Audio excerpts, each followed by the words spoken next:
At exactly 2 a.m., my phone lit up. It wasn't a family emergency or a late-night work message. It was from my husband's boss. He belongs to me now. Don't wait for him. That's all it said. I stared at it for a moment, then calmly typed back, "You're welcome to him. We're finished." I turned off my phone and went back to sleep without a single tear. Around 4 a.m., I was woken by the screech of tires in front of my house. I peeked through the window. There she was, dressed in a bright red silk gown, standing beside my husband, who looked like he'd seen a ghost. Before they could knock, I opened the door. She strutted into my living room like she owned it. "I have to admit, you're handling this better than expected," she said smugly. I smiled. "Oh, I handled it just fine. I even toasted to it." She smirked. "You'll regret letting him go." I leaned against the doorframe. Regret isn't part of my plan. What she didn't know was that I had discovered their affair weeks earlier. I didn't cry or confront them. I planned.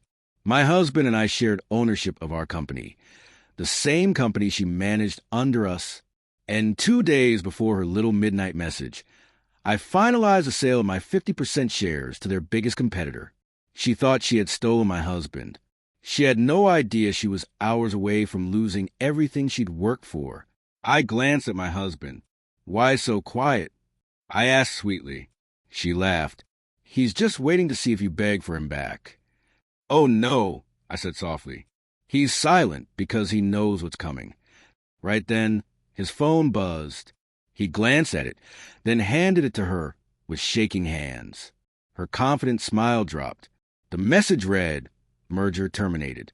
Allegations of data theft under investigation. You and Robert are suspended until further notice." She blinked in disbelief. What does this mean?" "It means," I replied calmly, "that your boyfriend has been sending confidential files from our office to yours. And I gave the board all the proof this morning." Her fingers curled tightly around her purse. "You trapped us." I shook my head. "No, you trapped yourselves." I just turned on the lights. She turned to my husband, fury in her eyes. "You told me she'd never find out." He whispered, "She always finds out."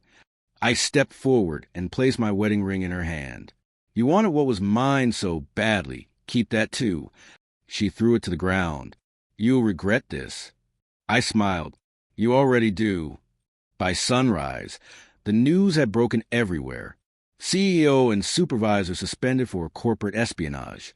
Their reputations shattered. Their careers gone. Their little romance? Finished. And me?